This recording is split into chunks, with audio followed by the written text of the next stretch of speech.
Are you looking for a fun way to win up to 25 times your money this football and basketball season? Test your skills on Prize Picks, the most exciting way to play daily fantasy sports. Just select 2 or more players, pick more or less on their projections for a wide variety of stats, and place your entry. It's as easy as that. If you have the skills, you can turn $10 into $250 with just a few taps. Easy gameplay, quick withdrawals, and injury insurance on your picks are what makes Prize Picks the #1 daily fantasy sports app. Ready to test your skills? Join the Prize Picks community of more than 7 million players who have already signed up. Right now, Prize Picks will match your first deposit up to $100. Just visit prizepicks.com/bluewire and use code BLUEWIRE. That's code BLUEWIRE at prizepicks.com/bluewire for a first deposit match of up to $100. Prize Picks, daily fantasy sports made easy.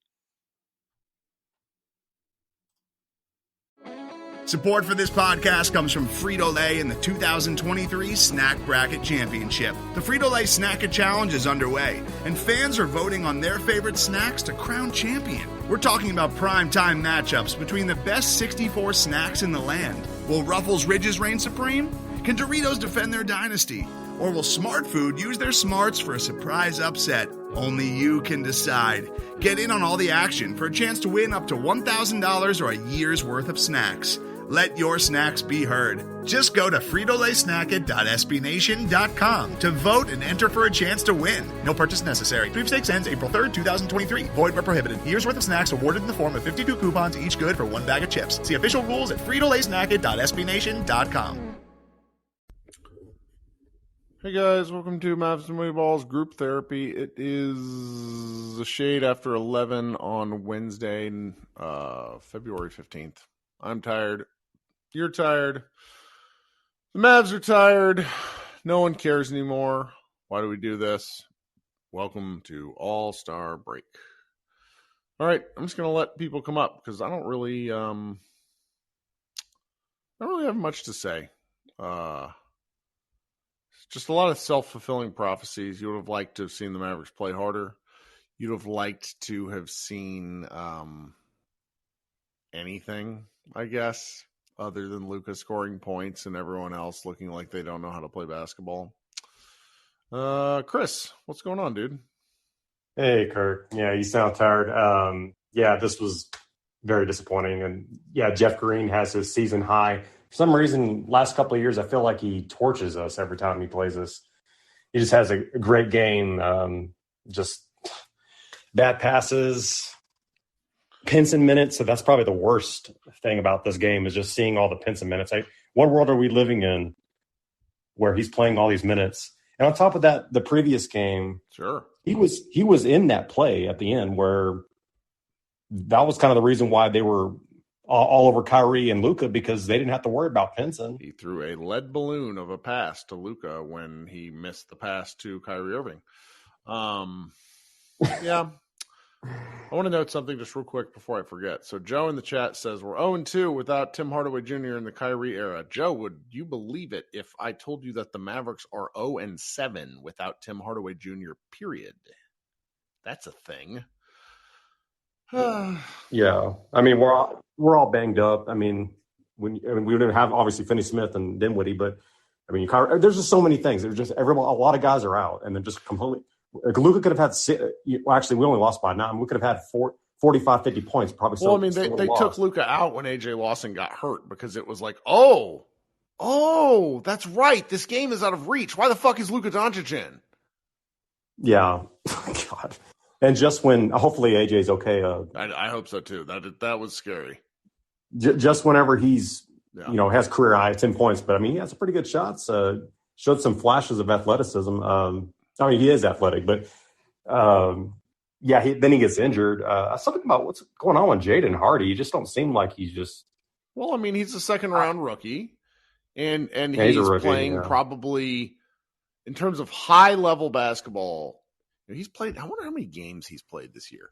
Like, there's something to be said, and I think this really applies to both he and Josh Green, where the NBA season, and Luka talked about this after his rookie year, and a lot of guys do that get asked the question. The length of the NBA season seems to really surprise younger players. And that's guys who have been playing basketball all year, forever, their whole lives.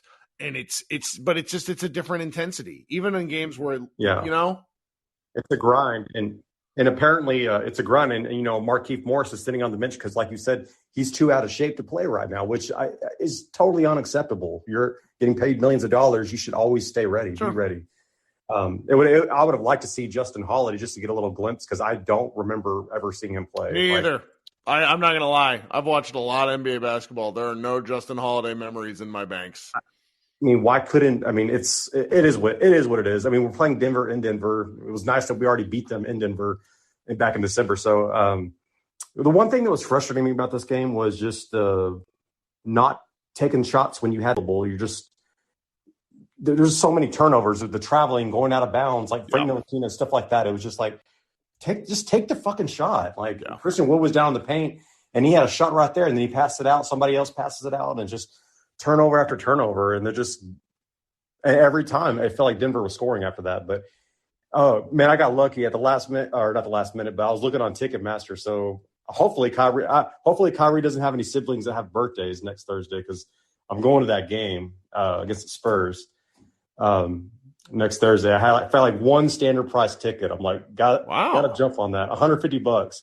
Sure, why not? One of my friends wants not at the ticket price. He wants to go to the Lakers game 3 days later, and the tickets. There's 2 standard price tickets in section 108, and they're $1,000 each. And a month ago, I told him like, dude, you got to get around that area. It was like probably $250, $300, and now it's like triple. It's nuts. I had a friend of mine he's a basketball fan, but I don't really know how much he pays attention to the Mavs. Like, he said he wanted to take his kid to a Mavs game, and I was like, I don't know. Yeah, now it's going to be tough. And playoffs, too? Yeah. Oof, I can't imagine. But already, lastly, I got Spurs Mavs for next week and the Spurs Mavs during spring break. So, and then after that, I'll just wait till the playoffs. But, yeah, that's going to be kind of expensive there. But, yeah, let's just take a break ski here mentally, and hopefully when they get back, they'll – takes the Spurs to the woodshed. Hopefully get a win then. So. We'll see, because right now they are the 8th seed. Really good feeling. Well, good thing the Pelicans will lose tonight. So I think we might we'll probably stay in the 8th seed, or maybe the 7th seed, because the Pelicans are going to lose tonight. So I think we'll jump back up to the 7th seed because who's in front of us right now? The Clippers and the. Yeah, I just closed out of it because I wanted to go see. Yeah, because you're right. So we're in the 4th one right now. Lakers are up 16. The Pelicans will lose. Yeah, the Pelicans will lose tonight. We'll be back up to the 7th seed going into but it just sucks going in a 3-game losing streak going to All-Star break. That does suck. That's right. Anyway, let's get a win next week. So. Thanks, bud. Talk soon. All right, Jacob, how you doing, Jacob? What's going on? Oh, just man, I started being apathetic about the game. Probably, 5 minutes into the second quarter. And it sucks because I feel like at some point, Luka kind of felt like that too. And I know he's got to be way more annoyed than we are as fans. And it's just not a good feeling. Like it was fun to run the West for like a day, for like 24 hours last week. Right. But man, we're already one more loss away from tying the loss total from last year. Wow. You're right. I didn't realize it was that close. Yeah. So this roster, man, I'm just so tired of it. Yeah. And hopefully Lawson's okay. I don't know if your LOL was acknowledging my little stat that I posted. Lawson came in and scored 5 points, which in about, I don't know. No, I was laughing at Katie saying she can't curse in the chat. Sorry. But yeah, I see that now. He came in and he had more points. Like, I've liked Lawson since Summer League. He was fun. Yeah, no, he can he shoot, and he can shoot it looks like, at least, in the small sample size that he had. But, that's a whole lot more than we could say about Frank and Theo. I mean, I just, I can't, Frank playing at all is just a troll job.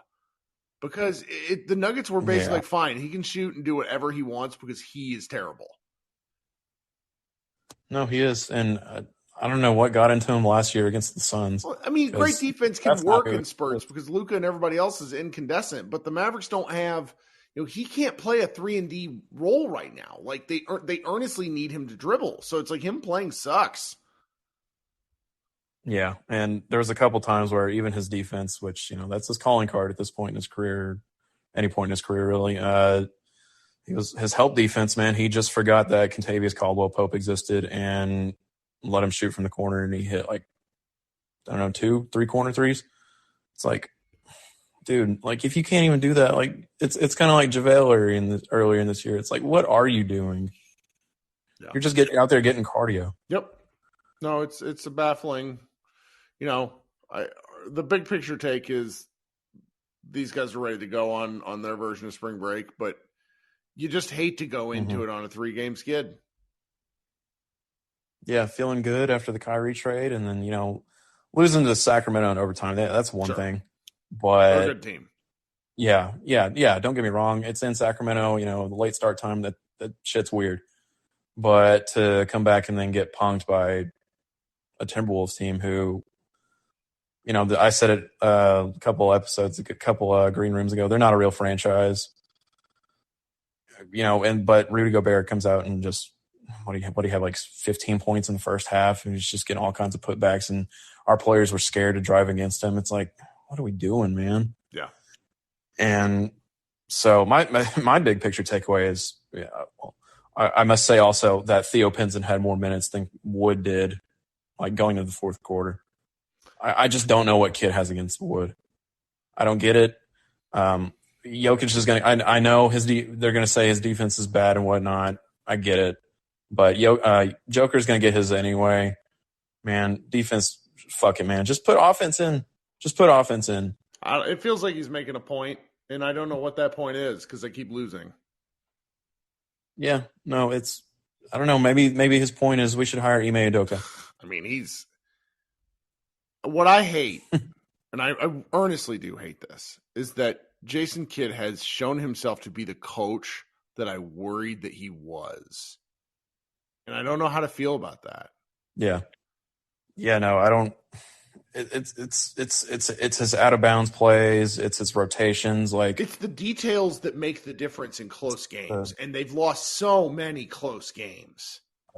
No, it's kind of like the Rangers last year with they were historically awful in one-run losses, and people were wondering how much of the blame can you place on Chris Woodward, and it's like, well, as a man, you got to be able to push the right buttons. To me, that's just a sign of a bad manager. And eventually we did fire him, but it's how well are you at pushing those buttons in close games? And Kidd just seems like a motivator and not too much of an X's and O's coach. I mean, when does he motivate? When do you see him motivate? He calls challenges for people that aren't in defense, the rotation, but won't ever challenge. He never gets a foul for Luka. He never does anything for his stars. He's just kind of out there looking like he's a guidance counselor and that people aren't paying attention. There's not much he can do. I guess if he's one or the other, it's a motivator. But there was that one video of him screaming at Dodo last playoffs, stay home, that whole thing, and that's really all about it there. So yeah, I don't know. Fuck it, man. Honestly, Udoka, I don't like the players may have to hide their whys, but whatever, man. Whatever. I'm tired of Kid. I understand your frustration. So it's just, yeah. I don't know. I'm just at a loss for words of how annoyed I am at this team.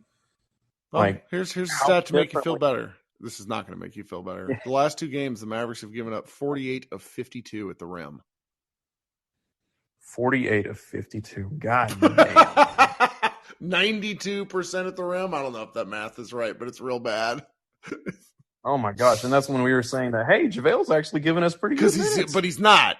That's the thing. It's JaVale is all sound and fury signifying nothing. It's outstanding. Yeah. Well, I mean, I don't know where we go from. To me, I'm already looking ahead of the offseason. We're not gonna do anything in the playoffs. We'll see. I still think when you have 2 of the best players in the court in any given night, they can get weird. But right now, it's just not fun. Yeah, I suppose, but is Kyrie going to stay on the court? Obviously, you have that disclaimer, sure.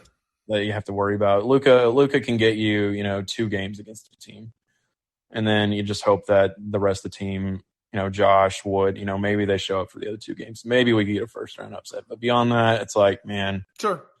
Like, when you go to a conference finals, it's like, okay, what are we going to do to build off of it? Yeah. And, what do we have to show for it? Like, I just wonder how differently things could be if we would have kept Brunson. Like, to me, that's a what if. That, like, at this point, it's like, I don't – like, we wouldn't have Kyrie, sure, but – like, do we actually, scour the trade market for help in the front court? I mean, do we even sign JaVale? Like, what do we do? It's just at least we have the like, he's a star in the league now. Like, I can comfortably say that Brunson is a star right now. He's looked great. I agree, and it's very difficult because there's just such a full court press from everybody related to the Mavs that there was nothing they could do. And I feel personally that if they spent a quarter of the time actually making the team better as they do playing PR to clean up their messes, the team would be better. But that's, what are you going to do? Today's episode is brought to you by Cars.com. With over 2 million vehicles and 50,000 more added every day, Cars.com will match you with the perfect car for you, your budget, your life, your style. And if you're ready to say goodbye to your current car, Cars.com will get you an instant offer to cash it in. Just start by entering your license plate and get matched with a local dealer who will write you the check. So whether you're looking to buy or sell, just go to Cars.com. It's magical. I don't know, man. Just stay off Twitter, I guess. I've been off the past 2 to 3 days, and it's been better for my mental health. Things are gross right now. Yeah, no, and that goes for Mark Cuban too. Like, I'm just saying, like what are you worried about the right things, man? Like, I mean, it to some people it may not seem like such a big deal. It's Twitter. It's it's whatever. Who cares? But like, why do you care? Like, why do you care? Like. Yeah, I don't know. It's a two-way street there. So I don't know. It's just frustrating right now. Well, thanks for hanging out, Jacob. Appreciate you. Okay, Simon, what's up, man? Yeah, what's going on, man? Can't hear you very well. You there? Can you hear me better? A little better. There we go. What's going on? Okay, it's late over here on the East Coast. It is. Yeah, I don't know how I made it in here, but here I am. I appreciate you. Thanks for showing up. So one thought that I had watching this game on a night like tonight where the Mavs didn't have a lot of bodies and were shorthanded was what's going on with Markieff Morris? Like, why can't on a night like tonight can he not get any minutes? He told Kelly Kaplan before the last game that part of why he's not playing is he had gotten so out of shape not playing for the Nets that he's not in good enough game shape to play. No way. Yeah, really? Well, they need to remember that when Dirk came back from the lockout and he had to go on like a 10-day hiatus. Yeah, I mean, it's like Luka. It's like Luka last year where he came back like about 20 games in. He's like, well, I guess I have to eat more like baked chicken. And it's like, what the fuck were you eating before, dude? Well, because I was like looking at his stats, Markieff, and I'm like, oh man, look, that that's not very good. I don't know, maybe he hasn't been the same player since Jokic whiplashed him last. No, he definitely hasn't been. That's actually a good thing to bring up because I think both he and his brother are washed, and so it's like I don't really want to have a Morris brother on the floor because they just do things that I can't handle. Yeah, they're just goons. What else tonight? I just remembered the play where JaVale, I can't remember if it was Green or whoever drove and dished the ball off to JaVale. He's just standing out of bounds. Yeah, he had his heel on the sideline. It was from Frank Ntilikina. So the ideal, the ideal drive from Frank Ntilikina and the ideal pass to JaVale McGee. Saying those things together makes me want to throw up. Yeah, I mean, you also got to remember JaVale's initiation into the NBA was the Gilbert Arenas, Nick Young, Andre Blatch Wizards. So, oh shit, yeah, man! I once watched with Nick Young on the team. I once watched Nick Young shoot a 360-degree layup clear over the backboard while JaVale McGee cheered him on. And there's the infamous JaVale running back on defense when they still had the ball. I mean, anyway. What else from tonight? One thing I've kind of been saying repeatedly in these chats, and I first noticed this, I think it was the Toronto game in November at Toronto, which was the first time, Luka obviously had an incandescent start to the season where he probably averaging 36 or something like that through the first 12 games or whatever. And then Toronto was really the first team that just kind of sold out on, we're trapping him at half court every single possession, and we're just making him give up the ball, right? And we've seen other teams kind of do that throughout the course of the year.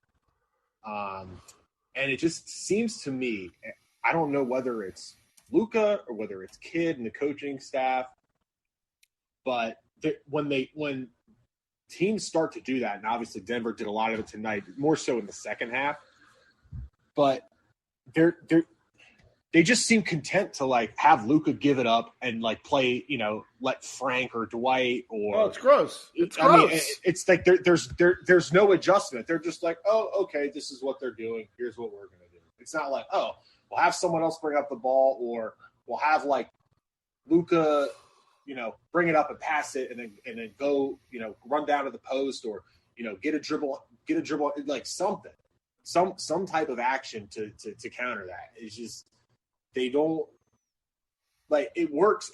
When they have players on the court and they're making threes, and Reggie's making threes, and when Dorian was still on the team and these guys are making threes, it's like, okay, you live with it, but.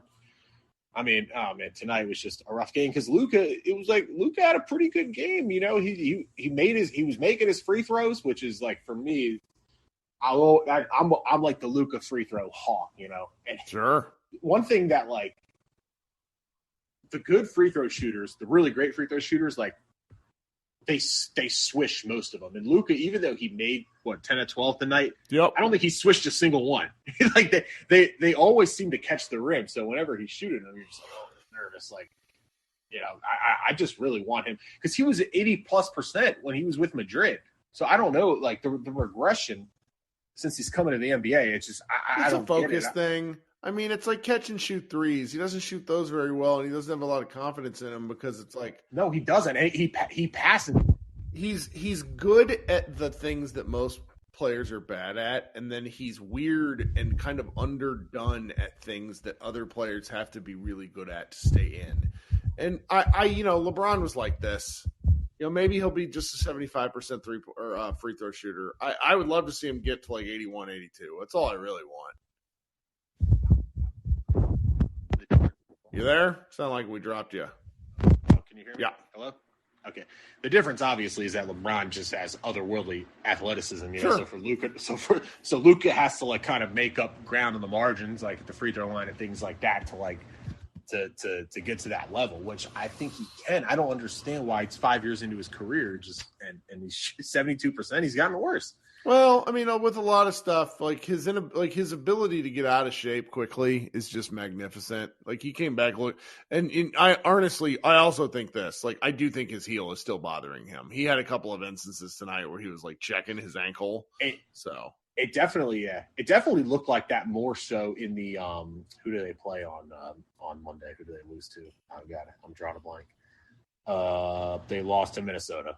That's right. Yeah, I mean, you can kind of see it more in that game. But I guess that's what makes him relatable to guys like me and you, right? Because I can also fall out of, I play 3 to 4 times a week and I still can't lose any week. Right. It's just the same shit. All this work and all I do is want to eat stuff, so it's very relatable. Yeah, man. Yeah, that's pretty much all I got for tonight. So thanks for hanging out, man. Appreciate you. Yeah. See ya. Okay, we got kind of a lighter crowd in here tonight. It's fine with me. I'm not sure when I'm going to record again. I want to record with somebody. I really want to talk to somebody who has kind of covered Kyrie. I know some people, but I'm kind of weary to sort of step into that thing just because I'm not a professional journalist and I don't want to do anything stupid. I also just kind of want to take time off. I'm not really, are you guys interested in All-Star Weekend? I feel that the team has done the NBA has done such a bad job the last several years. Like, they can't get anybody interested in the dunk contest. 3-point shooting contest is always fun because these guys are so skilled. Like Luka even said tonight, he answered Grant Afseth and said, what he looks forward to in playing his 4th All-Star game. And he said Sunday when I fly to Mexico. And like, that thing made me laugh, but it's also just kind of indicative of the fact that these guys just don't care. And they make it so clear that they don't care. And that's not like a shot at Luka. That's a shot at like most of these guys feel this way. And they're so open about it. And it's like, where does the money come from? The money comes from fans and support. And the NBA is not that popular.